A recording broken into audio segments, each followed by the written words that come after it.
वाल्मीकि रामायण बालकांड में चौथा सर्ग। महर्षि वाल्मीकि का 24,000 श्लोकों से युक्त रामायण काव्य का निर्माण करने के उसे लव कुश को बढ़ाना। मुनि मंडली में रामायण ज्ञान करके लव और कुश का प्रशंसित होना तथा अयोध्या में श्री राम द्वारा सम्मानित हो उन दोनों का राम दरबार में रामायण गान सुना। श्री रामचंद्र जी ने जब वन से लौटकर राज्य का शासन अपने हाथों में ले लिया, उसके बाद भगवान वाल्मीकि मुनि ने उसके संपूर्ण चरित्र के आधार पर विचित्र पद और अर्थ से युक्त रामायण काव्य का निर्माण किया। इसमें महर्षि ने 24,000 श्लोक, 500 सर्ग तथा उत्तर सहित 7 कांडों का प्रतिपादन किया है। भविष्य तथा उत्तरकांड सहित समस्त रामायण पूर्ण कर लेने के पश्चात सामर्थ्यशाली महाज्ञानी महर्षि ने सोचा कि कौन ऐसा शक्तिशाली पुरुष होगा जो इस महाकाव्य को पढ़कर जन समुदाय में सुना सके। शुद्ध अंतःकरण वाले उन महर्षि ने इस प्रकार विचार करते ही मुनिवेश में रहने वाले राजकुमार कुश और लव ने आकर उनके चरणों में प्रणाम किया। राजकुमार कुश और लव दोनों भाई धर्म के ज्ञाता और यशस्वी थे। उनका स्वर बड़ा ही मधुर था और वे मुनि के आश्रम पर ही रहते थे। उनकी धारणा शक्ति अद्भुत थी और वे दोनों ही वेदों में पारंगत हो चुके थे।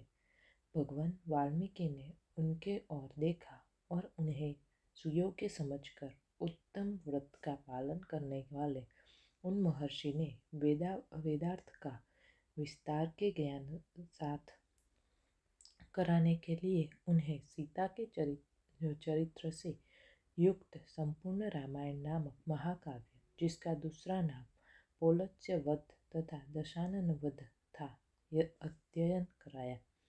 वह महाकाव्य पढ़ने और गाने में भी मधुर, द्रुत, मध्य और विलंबित, इन तीनों गतियों से अन्वित, षड्ज आदि 7 स्वरों से युक्त, वीणा बजाकर स्वर और ताल के साथ गाने योग्य तथा श्रृंगार, करुण, हास्य, रौद्र, भयानक तथा वीर आदि सभी रसों से अनुप्राणित है। दोनों भाई कुश और लव उस महाकाव्य को पढ़कर उसका गान करने लगे। वे दोनों भाई गांधर्व विद्या के तत्वज्ञ, स्थान और मूर्छना के जानकार, मधुर स्वर से संपन्न तथा गंधर्वों के समान मनोहर रूप वाले थे। सुंदर रूप और शुभ लक्षण उनकी सहज संपत्ति थे। वे दोनों भाई बड़े मधुर स्वर से वार्तालाप करते थे, जैसे बिंबिस प्रतिबिंब प्रकट होते हैं। उसी प्रकार श्री राम के शरीर से उत्पन्न हुए वे दोनों राजकुमार दूसरे युगल श्री राम ही प्रतीत होते थे। वे दोनों राजपुत्र सब लोगों की प्रशंसा के पात्र थे। उन्होंने उस धर्मानुकूल उत्तम उपाख्यानमय संपूर्ण काव्य को जिग्राह कर दिया था और जब कभी ऋषियों, ब्राह्मणों तथा साधुओं का समागम होता था, उस समय उनके बीच में बैठकर वे दोनों तत्व के बालक एकाग्रचित हो रामायण का गान किया करते थे। एक दिन की बात है, बहुत से शुद्ध अंतःकरण वाले महर्षियों की मंडली एकत्र हुई थी। उसमें महान सौभाग्यशाली तथा समस्त शुभ लक्षणों से सुशोभित महामनस्वी कुश और लव भी उपस्थित थे। उन्होंने बीच सभा में उन महात्माओं के समीप बैठकर उस रामायण काव्य का गान किया। उसे सुनकर सभी मुनियों ने नेत्रों से आंसू भराए और वे अत्यंत विस्मय विमुग्ध होकर उन्हें साधुवाद देने लगे। मुनि धर्मवत्सल तो होते ही है, वह धार्मिक उपाख्यान सुनकर उन सबके मन में बड़ी प्रसन्नता हुई।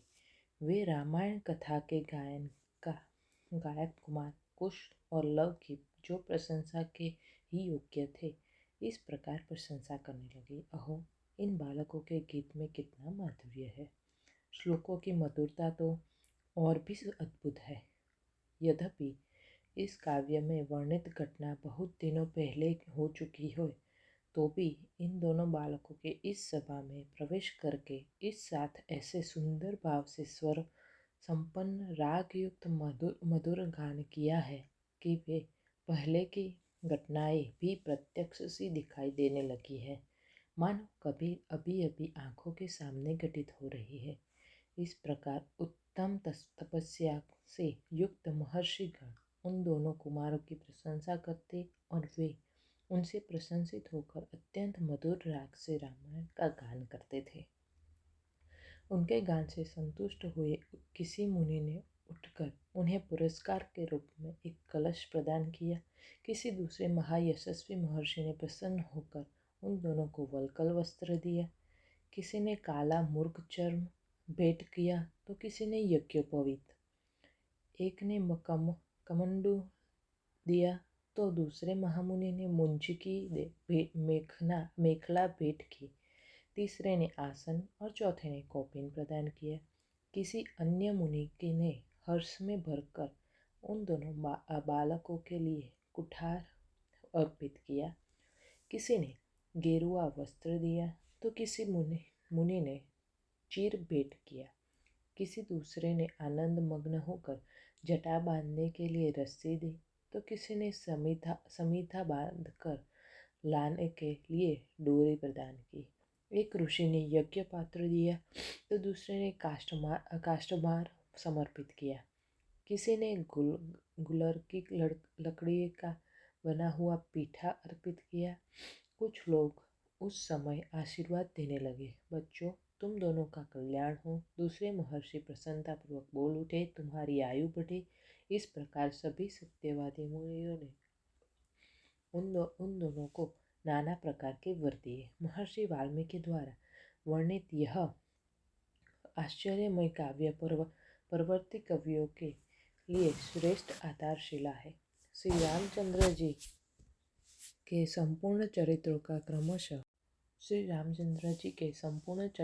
क्रमशः वर्णन करते हुए इसकी समाप्ति की गई है। संपूर्ण गीतों के विशेषज्ञ राजकुमारों, यह काव्य आयु एवं पुष्टि प्रदान करने वाला तथा सबके कान और मन को मनोहर मोहने वाला मधुर संगीत है।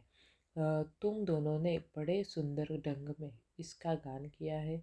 एक समय सर्वत्र प्रशंसित होने वाले राजकुमार कुश और लव अयोध्या की गलियों में सड़कों पर रामायण के श्लोकों का गान करते हुए विचर रहे थे। इसी समय उनके ऊपर भरत के बड़े भाई श्री राम की दृष्टि पड़ी। उन्होंने उन समादर योग्य बंधुओं को अपने घर बुलाकर उनका यथोचित सम्मान किया। तदंतर शत्रुओं का संहार करने वाले श्री राम सुवर्णमय दिव्य सिंहासन पर विराजमान हुए। उनके मंत्री और भाई भी उनके पास ही बैठे थे। उन सब के साथ सुंदर रूप वाले उन दोनों विनयशील भाइयों की ओर देखकर श्री रामचंद्र जी ने भरत, लक्ष्मण और शत्रुघ्न से कहा, ये देवता के समान तेजस्वी दोनों कुमार विचित्र अर्थ और पदों से युक्त मधुर काव्य बड़े सुंदर ढंग से गाकर सुनाते हैं, तुम सब लोग उसे सुनो। यो कहकर उन्होंने उन दोनों भाइयों को गाने की आज्ञा दी। आज्ञा पाकर वे दोनों भाई वीणा की लय के साथ अपने मन के अनुकूल तार एवं मधुर स्वर में राग आलापते हुए रामायण काव्य का गान करने लगे। उनका उच्चारण इतना स्पष्ट था कि सुनते ही अर्थ का बोध हो जाता था। उनका गान सुनकर श्रोताओं के समस्त अंगों में हर्षजनित रोमांच हो पाया तथा उन सबके मन और आत्मा में आनंदित तरंगे उठने लगी। उस जनसभा में होने वाला यह गान सबकी श्रवणेंद्रियों को अत्यंत सुख प्रतीत होता था। उस समय श्री राम ने अपने भाइयों का ध्यान आकृष्ट करते हुए कहा, ये दोनों कुमार मुनि होकर भी राजोचित लक्षणों से संपन्न है, संगीत में कुशल होने के साथ ही महान तपस्वी है। ये जिस चरित्र का प्रबंधन काव्य का गान करते हैं वह शब्दार्थ अलंकार उत्तम गुण एवं सुंदर नीति आदि से युक्त होने के कारण अत्यंत प्रभावशाली है। मेरे लिए भी अभ्युदय कारक है, ऐसा वृद्ध पुरुषों का कथन है। अतः तुम सब लोग ध्यान देकर इसे सुनो। तदंतर श्री राम की आज्ञा से प्रेरित हो वे दो भाई मार्ग विधा की रीति से रामायण का गान करने लगे। सभा में बैठे हुए महान भगवान श्री राम भी धीरे धीरे उनका गान सुनने में तन्मय हो गए। इस प्रकार से वाल्मीकि निर्मित आशय रामायण आदि काव्य के बाल कांड में चौथा सर्ग पूरा हुआ।